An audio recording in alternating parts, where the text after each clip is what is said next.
اس موقع پہ اتنا کہوں گا کہ جو NFC ایوارڈ کے حوالے سے بہت دیر بعد یہ اجلاس کل ہو رہا ہے، اور جس صوبے سے میرا تعلق ہے اس صوبے کے حوالے سے بھی میں بات کروں گا، کیونکہ اس وقت خیبر پختونخوا کی جتنی بھی NFC میں جو شیئر ہے وہ شیئر ابھی خیبر پختونخوا کو نہیں مل رہے ہیں۔ اس کے علاوہ جو ایک کمٹمنٹ ہوئی تھی سرتاج عزیز کی جو کمیٹی بنی تھی، اور انہوں نے ایک پورے خیبر پختونخوا کے ساتھ جب فاٹا مرج ہو رہا تھا تو ایک کمٹمنٹ کی تھی کہ 1000 ارب روپے ہم 10 سال میں اس کی ویلیو کے مطابق جو ہے 10 ارب روپے ہم وہ جو ہے نا فاٹا کی ڈیولپمنٹ کے لیے استعمال کریں گے۔ اور ایک اور وعدہ بھی کیا گیا تھا کہ NFC میں جو شیئر ہے اس میں تمام صوبے اپنا 3% شیئر وہ خیبر پختونخوا یعنی فاٹا کی جو انضمام کی وجہ سے جو وہاں انڈر ڈیولپ علاقہ ہے اس کے اوپر جو ہے استعمال کریں گے۔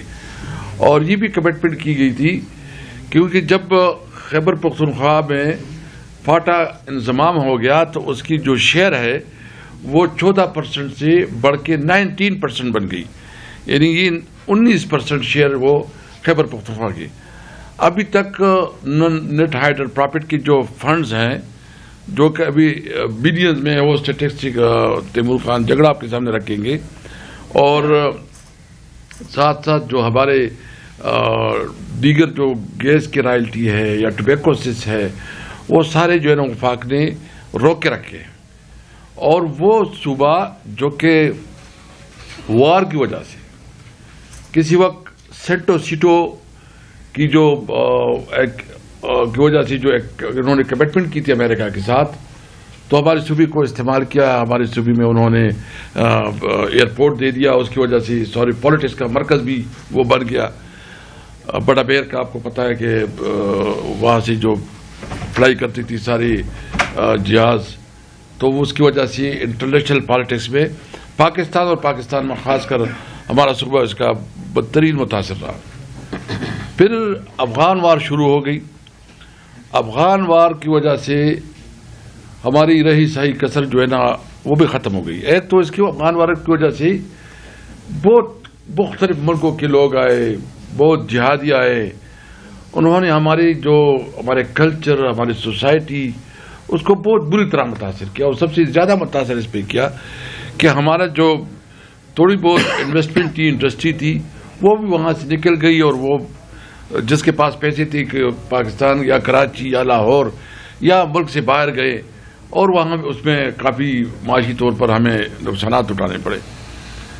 اس کے بعد پھر وار اینڈ ٹیرر شروع ہو گیا۔ وار اینڈ ٹیرر نے رہا سہا کثر بھی پورا کیا، کیونکہ یہ جو خودکش حملے ہو گئے، خودکش دھماکے شروع ہوئے، یہ وار اینڈ ٹیرر کی وجہ سے شروع ہو گئی۔ اور اس وار اینڈ ٹیرر نے تو خودکش ہو، ڈرون اٹیکس ہو، تو وہ مطلب اس حالات میں کوئی کیا انویسٹمنٹ کرے گا؟ جب بتے کے کالے آئیں، جب اس طرح کے ماحول بن جائے، تو ہمارا صوبہ اس وجہ سے پوری طرح مسئلہ ہو۔ تھوڑی بہت جو اکانومی سروائیو کر رہی تھی، یعنی آپ نے اس پورے ایریا کو جو آپ کے مرج ایریا ہے، قبائلی ایریا ہے، اس کی کوئی کسی قسم کی ڈیولپمنٹ نہیں، ہسپتال نہیں، کالجز نہیں، انفراسٹرکچر نہیں، روزگار کے مواقع نہیں۔ اور یہ آپ کی نالج میں ہونا چاہیے کہ یہ جو فاٹا ہے، مرج ایریا ہے، یہ وزیرستان سے لے کے ادھر باجوڑ تک یہ تقریباً کوئی 2000 کلومیٹر ڈسٹینس بنتا ہے۔ اس میں جتنی بھی قبائلی رہتے ہیں تو ایک طرف اس کا مسجد ہے، دوسری طرف اس کا ڈیرا ہے، ایک طرف اس کا گھر ہے، دوسرے اس کی طرف کھیتی ہے، تو وہ سارا آپس میں جب کاروبار کرتے ہیں تو اس کو یہاں مشہور کیا گیا کہ یہاں بہت بڑی اسمگلنگ ہو رہی ہے۔ تو سوال تو یہ ہے کہ آپ نے وہاں ڈیولپمنٹ نہیں کی، آپ نے وہاں انویسٹمنٹ نہیں کی، آپ نے وہاں انٹرنیشنل جنگ لا کے بسا کے اس سوسائٹی کو تباہ برباد کیا۔ اور پھر ظلم یہ ہے کہ ڈرون اٹیک بھی ادھر، خودکش دھماکی بھی ادھر، اور جو آپ کی پالیسی ہے، جو فارن پالیسی ہے، اس کی وجہ سے سارا نظام تباہ برباد ہو رہا ہے. تو ہم یہ مطالبہ کرتے ہیں. اور ابھی انہوں نے پاک افغان ٹرانزٹ ٹریڈ پہ بھی بین لگایا ہے, اور جو بارڈر پہ کاروبار ہوتا تھا وہ بھی انہوں نے بند کیا ہوا ہے. یعنی یہ کاروبار ٹریڈ تو جنگوں میں بھی جاری ہوتا ہے. دنیا کی جتنی بھی ممالک درمیان جنگیں بھی ہوتی ہیں کہ ٹریڈ بھی ہوتا ہے, بزنس بھی چلتا ہے. تو آپ نے اگر بزنس کو ادھر بند کر دیا, اور ہمارے پشاور میں اس وقت جتنی بھی رہی تھی کچھ انڈسٹریز تھی, آپ کو رپورٹ آئی رہی ہوگی کہ تقریباً ہماری انڈسٹریز بند ہونے شروع ہو گئی ہے. اور اس کی وجہ سے جو خطرناک صورتحال کا سامنا ہے کہ بے روزگاری بڑھ گئی ہے. مطلب بے روزگاری, جب آپ انڈسٹری بند کریں گے تو روزگار کہاں سے آئے گا, اور فرسٹریشن بڑھ رہا ہے. تو یہ خود جو ہے نا ایسے ماحول پیدا کر رہے ہیں کہ وہاں مزید ٹیرس پیدا کرنے کی ایک فیکٹری بنا رہے ہیں. کیونکہ جب آپ روزگار نہیں ہوگا, جب امید نہیں ہوگی, تو پھر لوگ کہاں سے وہ کریں گے. تو اس لیے کل جو عمران خان نے اس میں بھی اپنا کنسرن شو کیا ہے کہ افغانستان کے ساتھ جو معاملات ہیں اس پہ ہمیں تشویش ہے, اور ہم سمجھتے ہیں کہ ہمیں پاکستان کی جو کنسرن ہے, ہم سمجھتے ہیں کہ وہ کنسرن بالکل جائز ہے. ہم کنسرن کو سمجھتے ہیں کہ وہ کنسرن جو وہ بات کرتے ہیں, لیکن اس کا تو طریقہ ہے, آپ کے پاس ڈپلومیٹک چینل ہوتے ہیں, آپ اپنا ڈپلومیسی سے استعمال کریں. اور جب مطلب انڈیا کے ساتھ آپ جو ہے نا کر سکتے ہیں, ایک کسی حد تک ایک ورکنگ ریلیشن بنا سکتے ہیں, یا اس کے ساتھ آپ سیز فائر کر سکتے ہیں, تو آپ کو بہت بڑا دشمن ہے. وہ تو ہم سب کا بڑا دشمن ہے. وہ تو پاکستان کے خلاف تمام سازشوں میں ملوث ہے. اور انڈیا اگر افغانستان کو آپ کے خلاف استعمال کرتا ہے تو آپ کے اندر بھی یہ کیپیسٹی ہونی چاہیے کہ آپ کے خلاف کیوں استعمال ہو رہا ہو. ہم اس لیے یہ مطالبہ کرتے ہیں کہ ہمارے ملک کے لیے یہ بہت اہمیت ہے کہ ہم اپنے پڑوسی ہوتی ایران کے ساتھ, افغانستان کے ساتھ, اور چائنا, یہ ہمارے دوست ممالک ہونے چاہیے. اس کے ساتھ ہمیں تجارت کا موقع ملنا چاہیے, امن کا موقع ملنا چاہیے, روزگار کا موقع ملنا چاہیے, اور ڈپلومیسی سے اس معاملات کو حل کرنا چاہیے. تو میں چند بات اس لیے کر رہا تھا کہ ہم سب سے پہلے پاکستانی ہیں, ہم سے کوئی بہتر پاکستانی نہیں ہے. پاکستان ہماری جان ہے, اور ہم سمجھتے ہیں کہ اس ملک کے اندر آئین اور قانون کی حکمرانی ہو, اس ملک میں تمام ادارے مضبوط ہو, تمام اداروں کی تقدس اور عزت و احترام بڑھے, اور وہ اپنے آئین کے اندر اپنی کردار ادا کرے. اگر کسی کی غلط فہمی ہے کہ ہم کوئی کسی ادارے کے خلاف ہے, پاک فوج ہماری فوج ہے, یہ ہمارے بچے ہیں, ہم سارے پاکستانی ہیں. لیکن ہم تو یہ چاہتے ہیں کہ جس کا جہاں رول ہے, کردار ہے, آئین میں جو اس کی ڈیوٹی ہے اس کو ڈیوٹی تک محدود رہے. انشاءاللہ تعالی عمران خان جو اس وقت کی مشکلات اور سختیوں کا سامنا ہے, عمران خان انشاءاللہ تعالی اس حالات کا مقابلہ کر رہا ہے. ہم ڈٹ کے کھڑے ہیں اپنی لیڈر عمران خان کے ساتھ.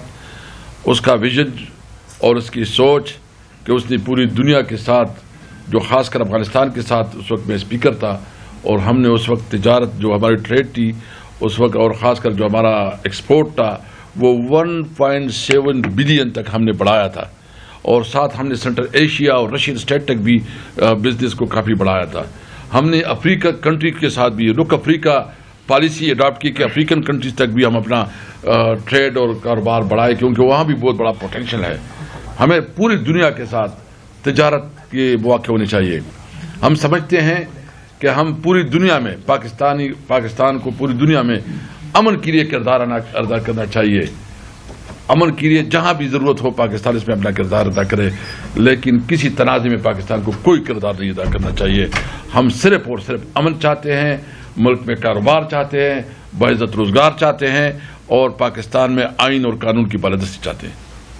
حکومت اور حکومت کے وزراء نے کریٹ کی تھی کہ پاکستان میں سٹیبلٹی آ گئی ہے, معیشت ریکور ہو گئی ہے. آج اس کا ہم بالکل آپ کو جائزہ بتائیں گے. ہماری نظر میں تو آپ کو پتہ ہی ہے, لیکن کچھ حکومتی سینئر عہدیداروں نے جو معیشت کے بارے میں پچھلے ایک ہفتے میں باتیں کی ہیں اس کے بارے میں ضرور بتائیں گے. لیکن اس سے پہلے چونکہ یہ تجارت کی بات ہو رہی تھی, اور آج ہی تجارتی خسارے کے حوالے سے فگر آئی ہے, آج ہی حکومت نے ریلیز کی ہے. ایکسپورٹس جو اسٹیٹمنٹ ہے ایکسپورٹس ہے پلنج, ایکسپورٹ کنسسٹنٹلی پچھلے 3-3.5 سال میں ایک کمیٹی دوسری کمیٹی, یہ اس کی رپورٹ اس کی رپورٹ, باوجود سب کے ابھی جو 4 مہینے کی رپورٹ آئی ہے ایکسپورٹس نیچے گر گئی ہیں, برے طریقے سے نیچے گر گئی ہیں, اور تجارتی خسارہ جو ہے 37% بڑھ گیا ہے, 37% بڑھ گیا. اب میں جس کا ذکر کرنا چاہوں گا وہ جو جس طرح سے میں کہہ رہا تھا کہ جی حکومت کہتی رہی ہے کہ جی زبردست ریکوری ہوگی, اسٹیبلٹی آ گئی معیشت میں, ہم نے ڈیفالٹ سے بچا کے یہاں لے کے آ گئے, یہی پچھلے 3 سال سے ہم سنتے رہے ہیں. اب پچھلے ہفتے یہاں اسلام آباد میں ایک سیمینار ہوا, اور اس سیمینار میں 3 سینئر ترین حکومتی شخصیت, جس میں governor state bank of Pakistan, privatization minister, اور سب سے امپورٹنٹ SIFC کے نیشنل کوآرڈینیٹر جنرل سرفراز کی سٹیٹمنٹس. یہ پبلک سٹیٹمنٹس ہیں, یہ میں اپنی طرف سے نہیں کہہ رہا, میں جنرل سرفراز کی سٹیٹمنٹ سے شروع کروں گا. ہم تو کہتے ہی تھے کہ یہ ملک میں یہاں آ کے انویسٹمنٹ کوئی نہیں کرے گا, یہاں کا گورننس سسٹم صحیح نہیں ہے, یہاں کا ٹیکس سٹرکچر صحیح نہیں ہے, یہاں کا ماحول صحیح نہیں ہے. انہوں نے کیا کہا, انہوں نے کہا جتنے ٹیکسز پاکستان میں کوئی آ کے انویسٹ نہیں کرے گا. یہ جنرل سرفراز کے الفاظ ہیں. جنرل سرفراز نے یہ بھی کہا کہ پاکستان میں بزنس ایز یوزل اب نہیں چل سکتا. Exact words, business as usual جو پچھلے 2-3 سال سے چلتا رہا ہے وہ نہیں چل سکتا, اس سے آگے ترقی نہیں ہو سکتی, پاکستان معیشت میں پھنسا رہے گا. یہ SIFC کے سینئر ترین رہنما یہ بتا رہے ہیں, اور ظاہر سی بات ہے ہم تو ان کی بات سے 100% اتفاق کر رہے ہیں. جب ہم کہتے تھے تو ہمیں گالیاں پڑتی تھیں, جب ہم یہی بات کرتے تھے کہ Pakistan is not a conducive place for investment یہاں کا. اور پھر انہوں نے یہ بھی کہا کہ گورننس کا سسٹم اتنا خراب ہے کہ یہاں نئی لوگ آ کے انویسٹ کریں گے. گورنر اسٹیٹ بینک کیا فرماتے ہیں, گورنر اسٹیٹ بینک نے کہا کہ جو ہم نے پالیسی پچھلے کچھ عرصے سے رکھی ہوئی ہے, کچھ سالوں سے, it has inflicted serious pain to the people of Pakistan. اور اب وقت آ گیا ہے, گورنر اسٹیٹ بینک کہہ رہے ہیں وقت آ گیا ہے کہ حکومت پاکستان اپنی پالیسیز کو چینج کرے. یہ محمد زبیر یا تیمور جھگڑا نہیں کہہ رہے, یہ گورنر اسٹیٹ بینک کہہ رہے ہیں, کیونکہ سب کو نظر آنا, اب سب پتہ کیا یہ کیوں کہہ رہے ہیں, یہ سب بچنا چاہ رہے ہیں کہ جی ہم نے بھی تو کہہ دیا تھا کہ معیشت ٹھیک نہیں ہے, کیونکہ آپ نے ڈھنڈورا پیٹ پیٹ کے جی ریکوری ہوگی, وہ جی فلانی رپورٹ آ گئی, انٹرنیشنل فلانی رپورٹ آ گئی. رپورٹ کیا ہوتی تھی کہ جی بینکس بڑا پروفٹ کما رہے ہیں, بینکس تو پروفٹ کما ہی رہیں گے, حکومت کو ادھار چاہیے ہوتا ہے, بینک ان کو پیسے دیتا ہے, وہ پیسوں سے ان کا انٹرسٹ بڑھتا ہے اور پروفٹ بڑھ جاتا ہے. تیسرے صاحب جو ہیں پرائیویٹائزیشن منسٹر, بائی دا وے بڑے اچھے صاحب ہیں, محمد علی صاحب, انہوں نے کیا کہا کہ پاکستان میں اپرچونٹیز ہیں, انویسٹمنٹ کی اپرچونٹیز ہیں, لیکن یہاں کا گورننس سسٹم اتنا خراب ہے کہ یہاں کوئی انویسٹ نہیں کرے گا. ابھی آپ مجھے خود بتائیں, یہ میں نے آپ کو 3 سینئر ترین عہدیداروں کا ذکر کیا, حکومت کے پاس کوئی جواب ہے, وزیر اعظم صاحب کے پاس کوئی جواب ہے, ساتھ میں نے تجارتی خسارہ بھی بتا دیا 37% بڑھ گیا. اگر ہماری بات نہیں سن رہے تھے وزیر اعظم صاحب تو کم سے کم اپنے لوگوں کی تو بات سن لیں. اگر اپنے لوگوں کی بات ان کو سمجھ آ جاتی ہے تو کیا 4.25 سال کے بعد وزیر اعظم کی کوئی رسپانسبلٹی بنتی ہے, ان کو کوئی جواب دینے کی رسپانسبلٹی بنتی ہے کہ کیوں اس دھانے پر لا کے, اگر گورننس سسٹم خراب ہے. اور ابھی ایک انٹرنیشنل سروے آیا ہے, گلوبل سروے آیا ہے, کل ہی آیا ہے, 120 ممالک جس میں شریک تھے گورننس کے حوالے سے, پاکستان کی پوزیشن کیا ہے 109. مطلب آپ کسی چیز میں آپ کوئی کارنامہ آپ کرتے ہی نہیں ہے, پھر کہتے ہیں کہ پاکستان کی عزت بڑی خراب ہے. پاکستان کی عزت, کوئی گلوبل سروے آ جائے, کسی چیز کا سروے آ جائے, اس میں سب سے پیچھے پاکستان ہوتا ہے, اور کہتے ہیں پاکستان کی عزت بڑی بڑھ گئی ہے. عزت وہ کہتے ہیں کہ جی عطا طاہر صاحب جاتے ہیں, وہ ریڈ پاسپورٹ رکھتے ہیں تو بڑا ظاہر ہے فورن سٹیمپ لگتے ہیں. وہ جو گرین پاسپورٹ کے ساتھ جاتا ہے, جس کو ویزا نہیں مل رہا, جو دھکے کھا رہا ہے, پاکستانی, عام پاکستانی, پڑھا لکھا پاکستانی, اس سے پوچھیں کہ پاکستان کی عزت باہر کیا ہے. اپنے ریڈ پاسپورٹ کے بیسس پر کہتے ہیں کہ جی بڑی زبردست عزت ہے, آپ کو جو شاہی محل میں عزت ملتی ہے اس کے بیسس پر کہتے ہیں. یہ تو 3 میں نے آپ کو حکومتی عہدیداروں کی سٹیٹمنٹ بتائی ہے. پچھلے ہفتے ایک اور سروے آیا جو حکومت نے کرایا ہے, اپوزیشن نے نہیں کرایا. وہ سروے تھا ان امپلائمنٹ کے بارے میں. کیا کہتا ہے سروے؟ پچھلے 21 سال کی بلند ترین شرح پر ہے ان امپلائمنٹ, بے روزگاری. یہی باتیں ہم پہلے بیٹھ کے کرتے تھے نا, اب حکومت نے بھی کہہ دیا 21 سال 2004 کے بعد سب سے زیادہ بے روزگاری آج ہے اس وقت حکومتی پالیسیوں کی وجہ سے. اور یہ حکومت کے نمبرز ہیں جو کہ انڈیپینڈنٹ اکانومسٹ اس سے ڈس ایگری کرتے ہیں, حفیظ پاشا یا دوسرے اکانومسٹ, وہ کہتے ہیں